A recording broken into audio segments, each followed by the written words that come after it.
एक और बड़ा अच्छा सवाल ये नस के पास से घर में आया था। अपर लिमिट 2 लोअर लिमिट 1 ए की पावर एक्स डी एक्स। तो ये करेंगे कैसे? ए की पावर एक्स ऊपर ही रहेगा, नीचे ln a आ जाएगा। अब एक बार एक्स की जगह अपर लिमिट, एक बार एक्स की जगह लोअर लिमिट। अपर लिमिट क्या है जी? 2 है। लोअर लिमिट क्या है? 1 है। लोअर लिमिट से पहले हमेशा माइनस का साइन लगता है, ठीक है जी। अब ln a दोनों में मौजूद है डिनोमिनेटर में, तो एलसीएम ln a ही आ जाएगा और ए स्क्वायर माइनस ए बचेगा और ये इस क्वेश्चन का आंसर हो। कुछ क्वेश्चन बार बार रिपीट होते हैं, उनमें से एक ये भी है। अपर लिमिट के लोअर लिमिट 1 और ब्रैकेट में है 2x प्लस बाहर है dx। आखिर इसको करेंगे कैसे? तो परेशान होने की जरूरत नहीं है। खाली x का इंटीग्रेशन एक्स स्क्वायर अपॉन 2 होगा। ये 2 तो मर जाएंगे ना लड़के? जी हाँ, बिल्कुल मर जाएंगे। के अकेला है, कांस्टेंट के साथ हमेशा x आ जाता है प्लस के एक्स, यानी ये बचा एक्स स्क्वायर प्लस के एक्स। अच्छा, इसको दिया किसके बराबर है? 0 के बराबर। और कह रहे हैं के की वैल्यू तो निकाल के दिखाओ ज़रा। तो मेरे भाई जब क्या करते हैं, पहले इसकी जगह अपर लिमिट पुट करेंगे एक्स की जगह, फिर माइनस ला के लोअर लिमिट, यही करते थे ना। तो भाई एक्स की जगह के पुट करो, के का स्क्वायर हो गया जी। एक्स की जगह के ज़ा के स्क्वायर, बिल्कुल सही, ऑसम। फिर माइनस फार्मूले का एक्स की जगह 1 का स्क्वायर 1 ही होता है, 2 तो कैंसिल हो चुका है। फिर एक्स की जगह -1। अब जब एक्स की जगह 1 करेंगे तो 1 को कैसे मल्टीप्लाई करते हैं तो क्या आता है? और मैं बता चुका हूँ, जब लोअर लिमिट आती है तो साइन किसका आता है? माइनस का आता है। तो इसकी वजह से हो गया -1 और माइनस के, किसके इक्वल है? 0। देखो बहुत आसान है, के स्क्वायर और के स्क्वायर को प्लस कर लो, 2 के स्क्वायर हो जाएगा। माइनस के -1 इक्वल टू 0। आगे चाहो तो फैक्टराइजेशन, क्वाड्रेटिक इक्वेशन, जो भी आता हो तुम्हें वो कर लेना। के की वैल्यू आएगी 1, एक आएगी -1, ठीक है। अब जो देखो π/2 और 0 है, cos 4x dx, इसका इंटीग्रेशन करना है। बहुत सवाल आता है पेपर पे। अब देखो, चाहे cos 4x होता, sin 4x होता, आंसर सेम आता, क्योंकि अपर लिमिट है π/2 और लोअर लिमिट है 0। जब भी ऐसा होगा तो क्या करेंगे? नीचे लिख देंगे सबसे बड़ी पावर यानी 4 से छोटा 3 से छोटा 2 से छोटा 1। अब देखेंगे कि पावर इवन है या ऑड है। क्या मतलब, क्या फ़र्क पड़ेगा इवन और ऑड से? अगर इवन है तो एंड में मल्टीप्लाई किया जाएगा π/2 से, और अगर पावर ऑड होती, जैसा कि साइन की पावर 5x, ये भी आया हुआ है सवाल। तो देखो, सबसे बड़ी पावर नीचे 5 से छोटा नंबर 4 से छोटा 3। देखो साइक्लिक चलेंगे, यहाँ 5 यहाँ 4, 3 2 1।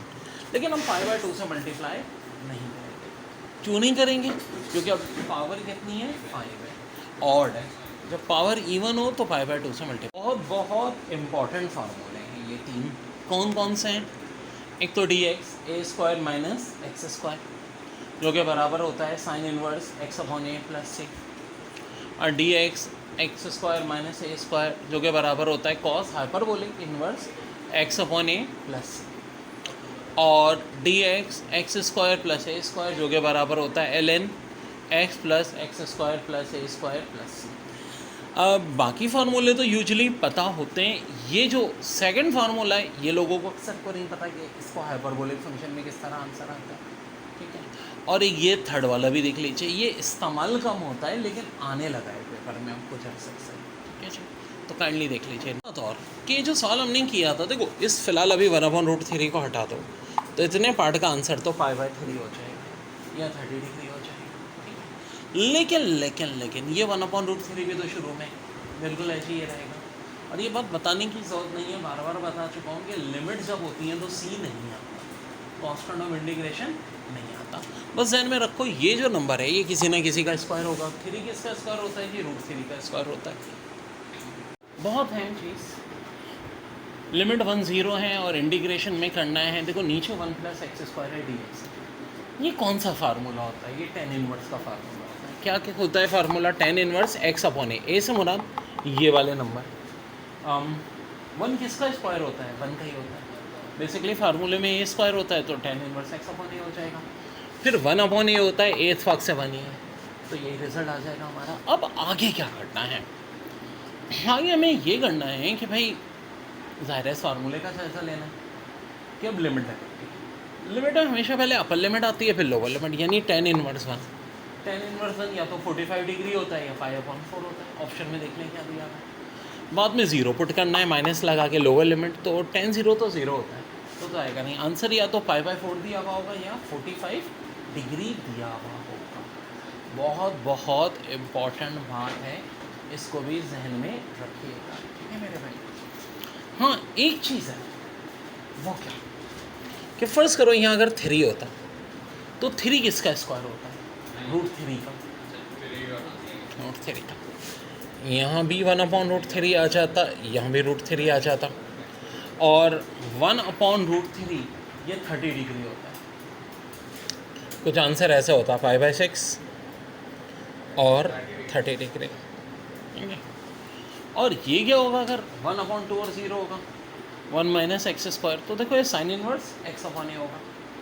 अब क्या अलग बात है, x की जगह आप क्या लिखोगे? हाफ, तो ऑब्वियस सी बात है साइन इनवर्स हाफ, ये भी 30 डिग्री यानी π/6 के बराबर होता है। देखो जो बड़ा अच्छा है, e⁻x है, फिर x² + 2x है, तो इसका आंसर क्या होगा? अब देखो ये एक और बड़ा अहम ट्रिक, वही पुरानी ट्रिक से मिलती चलती है। e⁻x अगर यहाँ हो f(x) + f'(x), तो इसका आंसर हो जाएगा e⁻x f(x) + c। ये आपका क्या हो जाएगा? आंसर हो जाएगा। यानी अगर वही फंक्शन का डेरिवेटिव साइन प्लस का होता है, ठीक है, तो क्या x² का डेरिवेटिव 2x होता है? बिल्कुल होता है जी। तो आंसर क्या हो जाएगा? e⁻x x² + c। नीचे देखो e⁻cos x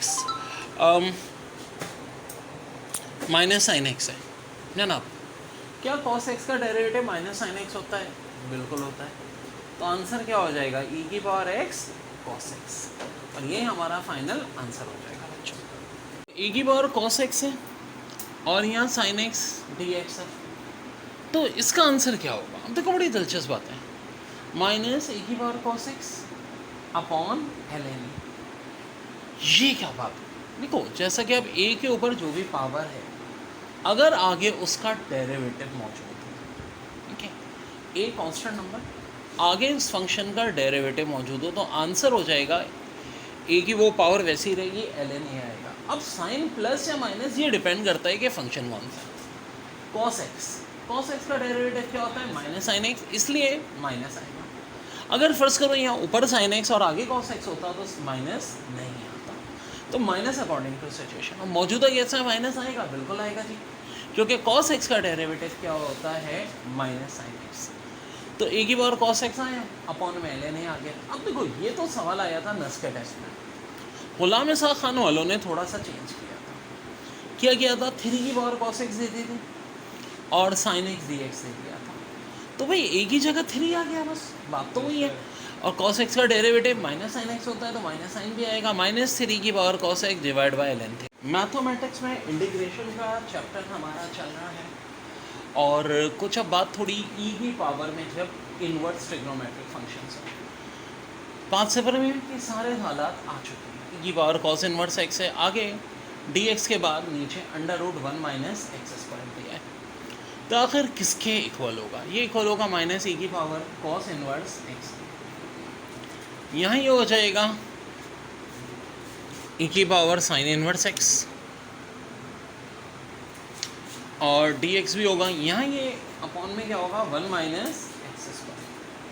अब सवाल ये पैदा होता है कि ये किसके इक्वल होगा? तो ये भी e⁻sin इनवर्स x + अब है क्या चक्कर? देखो जो फंक्शन है आगे उसका डेरिवेटिव मौजूद है, जो फंक्शन e की पावर में हो, देखो सीधे साधे सिंपल, e की पावर में जो फंक्शन है और आगे उसी फंक्शन का डेरिवेटिव हो, तो आंसर वही फंक्शन आएगा।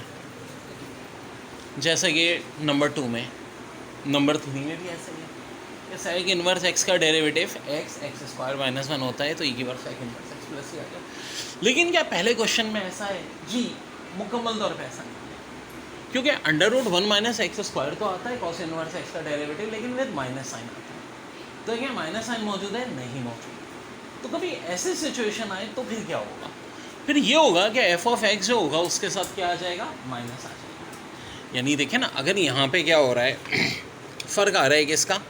माइनस साइन का, तो फिर माइनस कहाँ आ जाएगा? फाइनल हमारे आंसर में आ जाएगा, जैसा कि यहाँ हो रहा है e⁻cos इनवर्स x, और उससे पहले क्या आ गया? -+ c।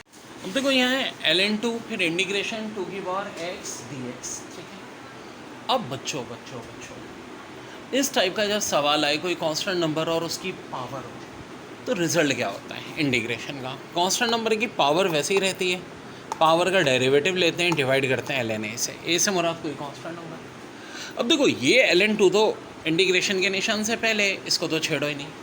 बाकी 2 की पावर x आ जाएगा, ln2 आ जाएगा, x का डेरिवेटिव 1 होता है तो उसे भी हम नहीं छोड़ेंगे।